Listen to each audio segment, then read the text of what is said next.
Susobra na ngayon ang kriminalidad. Dahil nga dyan, nagsalita na yung presidente ng Filipino-Chinese Chamber of Commerce, nagsalita na din si Teresita Angse in terms of their disappointment with how criminality, the fight against criminality is being handled by this Bangag administration. Pakinggan natin po si Mr. Pedro. Anong sinasabi ni Di Pedro, yung may-ari ng Happy Toothpaste. Baka hindi magiging happy yung toothpaste. Hindi siya happy. Hindi na siya happy kasi baka mamaya bubulusok ang kriminalidad, pati itong mga parating happy na mga Chinese magiging sad naman sila uli. Tulad ng mga nangyayari noong mga ibang panahon na usong-uso ang kidnapping ng mga Chinese businessmen. Ito, pakinggan natin si Mr. Pedro. Yeah, I could agree, kasi from the pictures we received, mukhang binugbog si Andy o Anson. So if it's just a plain kidnapping case, normally pag binayaran, pinapakawalan. But this time, hindi lang binayaran, binugbog pa, saka pinatay pati yung driver. So there is something deeper that needs better, maybe more investigation, and malaman natin kung what is truly or what is behind bakit na-kidnap, binugbog, tapos pinatay pa after receiving ransom. But being in the steel business, what could possibly link him to Pogo operations, sir? He's in many businesses. Aside from the steel business, he's also in the restaurant business, in the warehouse business. Marami siyang negosyo pinapasukupan. And so I don't know from which source or from where is it coming from. But definitely all other areas should be looked into properly. And it's not a simple kidnapping case. Kasi ang kidnapping, pera lang ang hinahanap. This one, binugbog talaga. If you see from the pictures, pasampasa yung mukha niya at saka tinali. So it's hate crime. I think may galit, matinding galit. Kaya ginawa ito kay Anson. Tama si Di Pedro. This is si Mr. Cecilio Pedro. This is really an extraordinary crime of kidnapping. But ang issue dito it's not whether may relation sa Pogo or may relation sa iba pang tao na may galit. Pero the issue here is the rampant cases of kidnapping that is disturbing the community. So ito, pakinggan natin yung dating advocate against kidnapping. Ito si Teresa Angsi. Magandang umaga naman sa inyo, Happening at Jerry. Opo, pangatlo na po, ayon po sa inyo, pangatlo na po ito in just span of 5 weeks, itong kaso po na to ni Mr. Ke? Opo, no? yung talagang kidnap for ransom, no? Kasi nag-umpisa doon sa 14-year-old na bata, ng boy. The day he was rescued, no, right the same day, may kinidnap na isang Chinese businessman, pero small, hindi naman natin pwede sabihin small time. May-ari lang siya ng food kiosk, no? Yung food kiosk. Hindi nga namin alam kung paano siya na-target, but he paid ransom at na-release naman, ano? Magkano po binayad nun yung owner ng food kiosk na yun? It's less than 1 million, ano? Pero Tunying, this is now my chance also. Dati naman, in the height of kidnapping, nag-issue kami kasi ng mga protocols on how to report kidnapping. Parang sabi namin, hindi na kailangan sabihin yung magkano yung demand, magkano binayad, kasi you are just teaching the criminals Yes. na kaya yung ganon, na magbayad ng ganon. Di ba? Na Kaya parang makakahikayat pa. Yun, makaka-encourage pa ng mga kidnappers yan sa susunod pag narinig yung kung gaano kalalaking pera ang involved. Ma'am Tessie, balikan ko lang yung binanggit nyo kanina. Ito talaga, no? Maliit lang. Apo. Itong second case, maliit lang kasi gusto rin namin ipaalam Apo. na kung talagang pera, sometimes you really have to parang pag-isipan ninyo kasi when you pay big, you're giving logistics for even more kidnappings. Tama po kayo doon. Pati ito si Ma'am Teresa Angsi ay talagang nagambala. And in fact, in the headlines ay dismayado ang business community because of the spate of crimes, especially kidnapping of businessmen, iba-ibang mga tao na it presents a clear view na ang ating kapulisan, ang ating gobyerno ay is very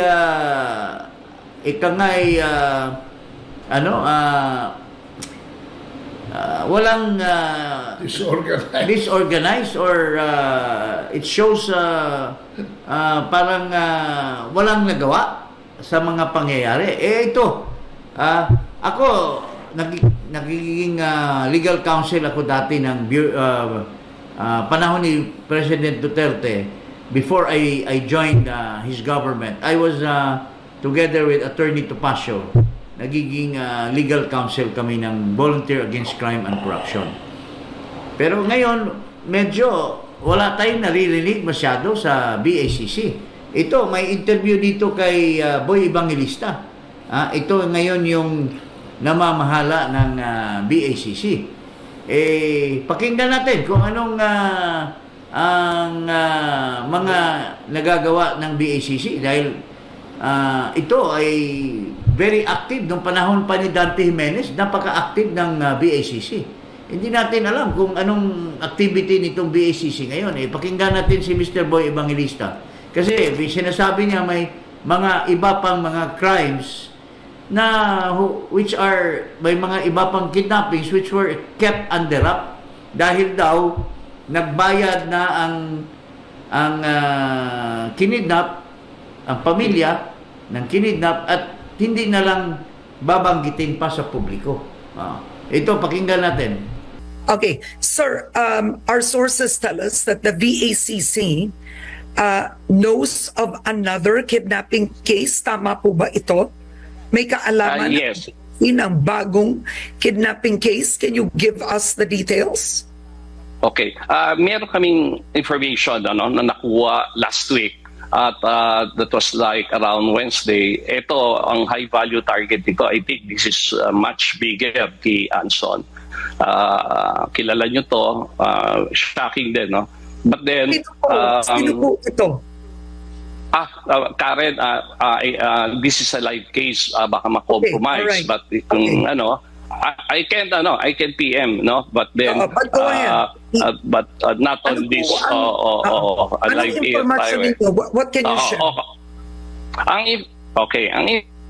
information na to, itong high value target na to was kidnapped.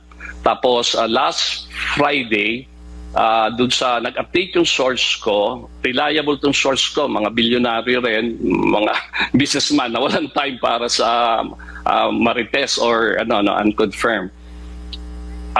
Nag-pay off na nung Friday afternoon and na-release. Okay. So bakit hindi na new news, walang media mileage? Of course, i-deny ng family. Kasi naka-pay off ka na, buhay ka na, gusto mo bang ma-take to ka pa or balikan ka? Kasi syempre sasabihin ng mga kidnappers na this is between the two of us, no? Pag nag-leak yan, hindi na kidnap for ransom to. So, again, naka-receive na naman ako ng information kahapon at kanina, this morning, na after the payoff, tila yata hindi pa nire-release. So that is the sad state of that. Ang kidnapping kasi nagiging high profile yan. Ni-release ba? The only time pag merong pinatay. Sir, ni-release ba? Hindi ni-release eh. Hindi ni-release. According this morning, doon sa isa kong information. Pero yung reliable information ko, may payoff nung na-release nung Friday. Kaya nga, I have to confirm it again, no? Kasi nga, they work in silence. I don't know kung na-embrace na to ng AKG.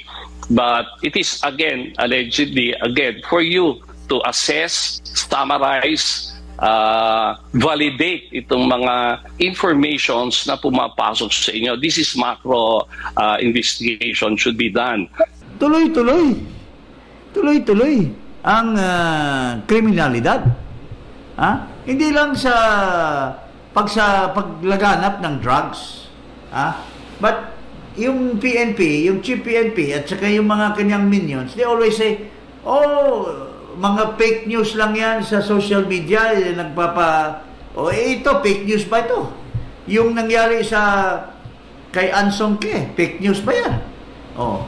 So, there are so many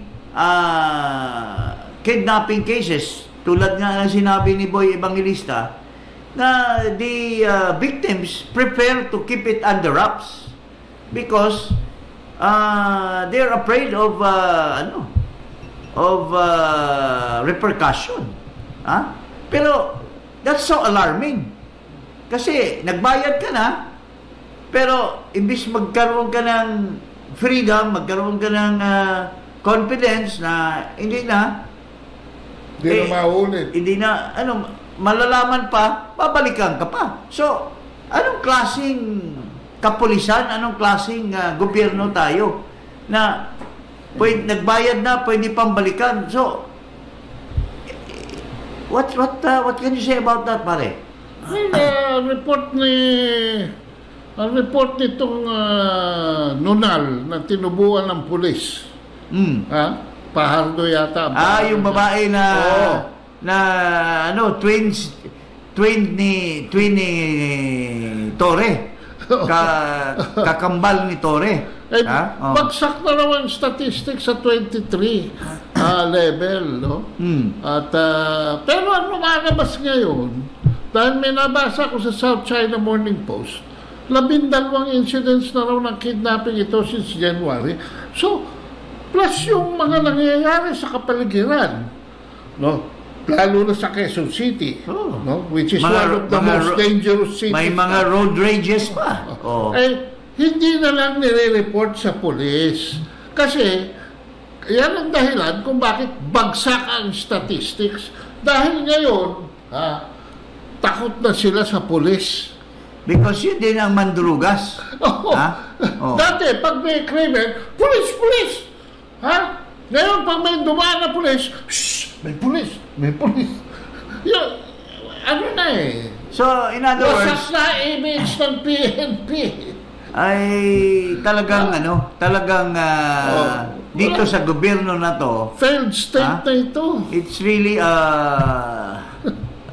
talaga unbecoming government, mga kababayan. Grabe kagutuman, grabe poverty, grabe crime rate, hindi na nare-report. Ano pa? At saka yung mismong nagpapatakbo, dumudugo yung ilong, dumudugo yung labi. Tapos sasabihin ng kanyang spokesman na Lucaret na bakit kayo ikaw bang gusto magpa-hair follicle si Marcos? Tinatakot pa rin yung media person. Sinong nagsasabing magpa-hair follicle siya? Ikaw ba? Anong klaseng spokesperson yan na usurper of the word spokesperson? Messenger lang naman. Yung abuso sa paggamit ng kapulisan laban kay Kibuloy sa KOJC Seeds sa Davao at lalo na itong ginagamit ng pulis sa kidnapping ni Presidente Duterte. Sino pa magtitiwala sa inyo? Yan ang punto sa amin dito. Tingnan mo nga itong Tapos si Marvin. Hello.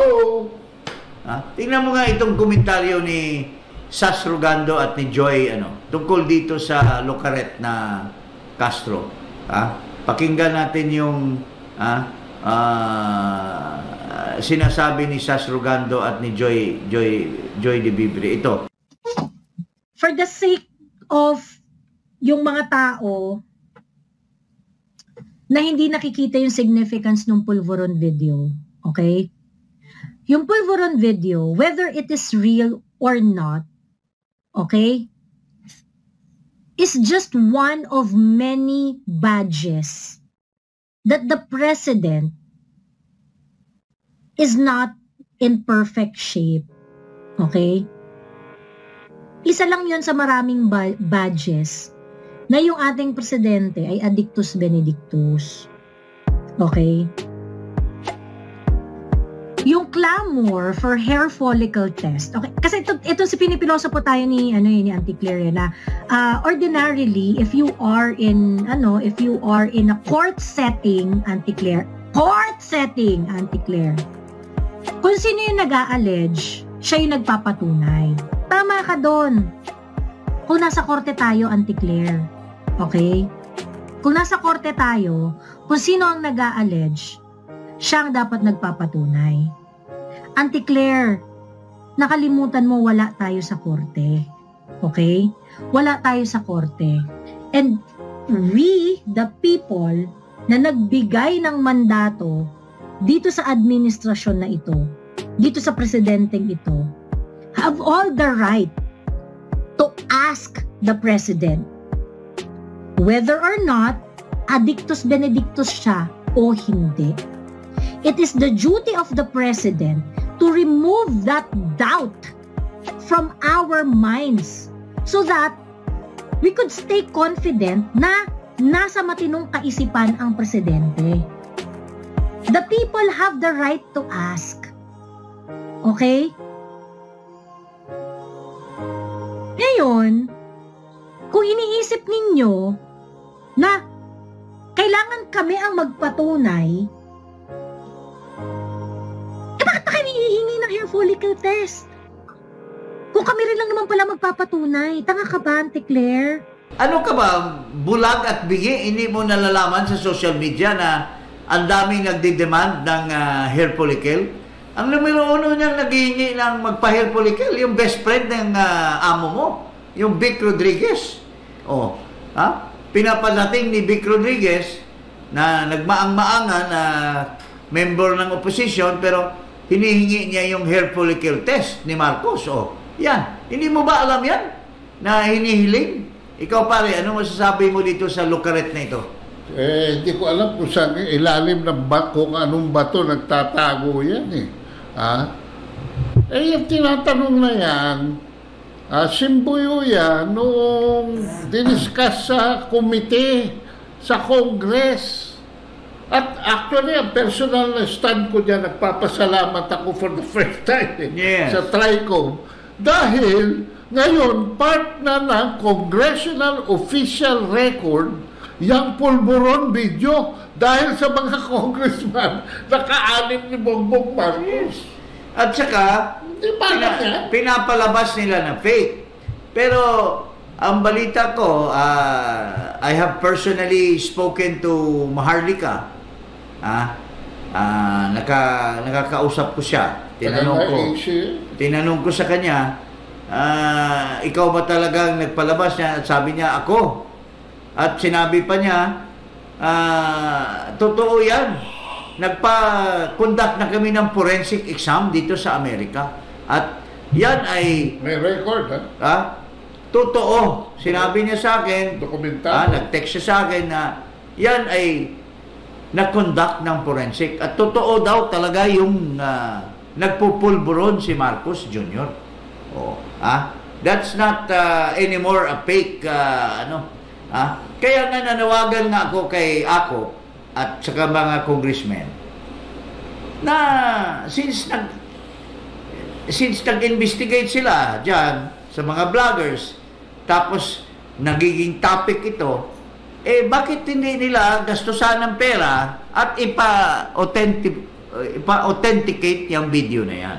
Para ang Kongreso ay mismo, sila mismo ang nakadiscover kung fake ba talaga yan or hindi, di ba, pare? O para hindi niha-niho. Oo. Kung pinagkagalingan ng impormasyon. Now, tapos kung may katotohanan yan,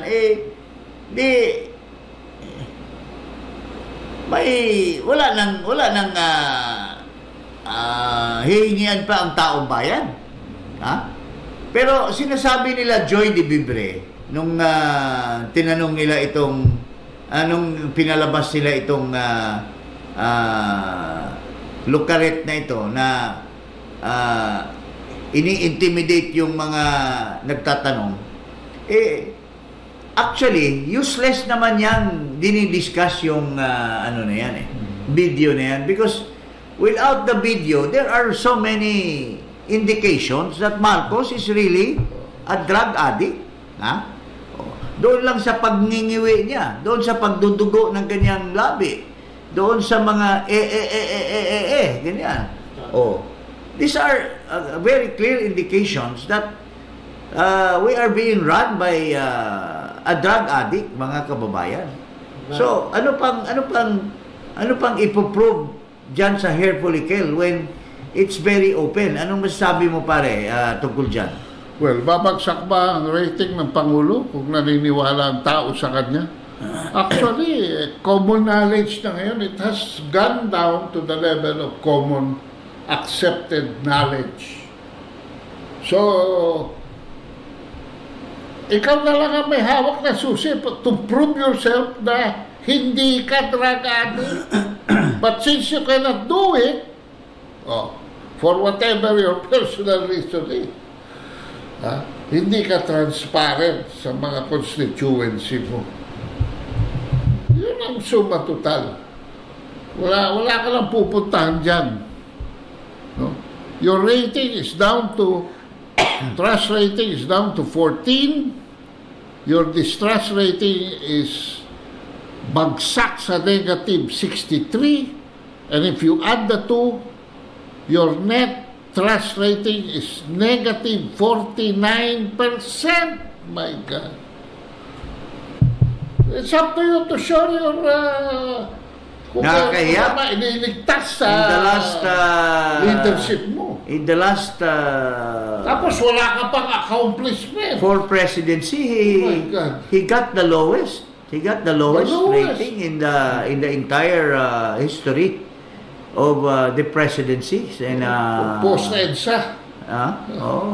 In our country. Tinalo mo pa si Noy Aquino. Talo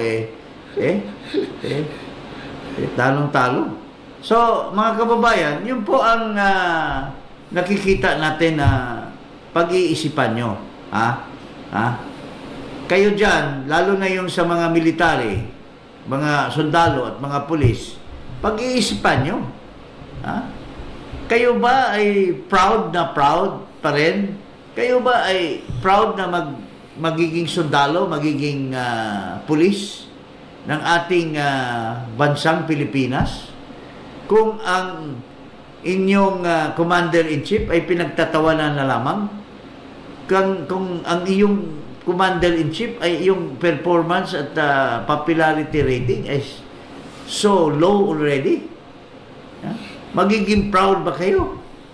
O pera-pera lang yung ginagawa nyo dyan?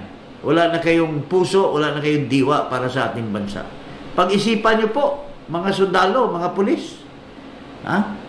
Kung may obligasyon po kayo sa ating saligang batas.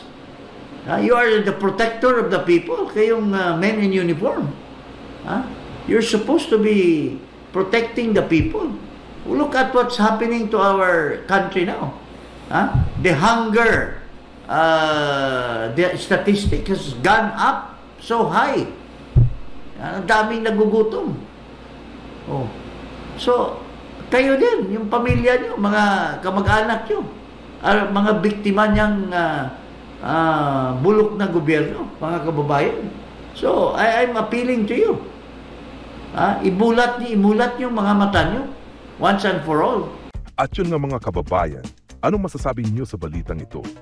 Maaring ihayag ang inyong opinyon at kuro-kuro sa comment section sa ibaba. Huwag din kalimutang mag-like, mag-subscribe at mag-share sa bidyong ito. Maraming salamat sa panonood.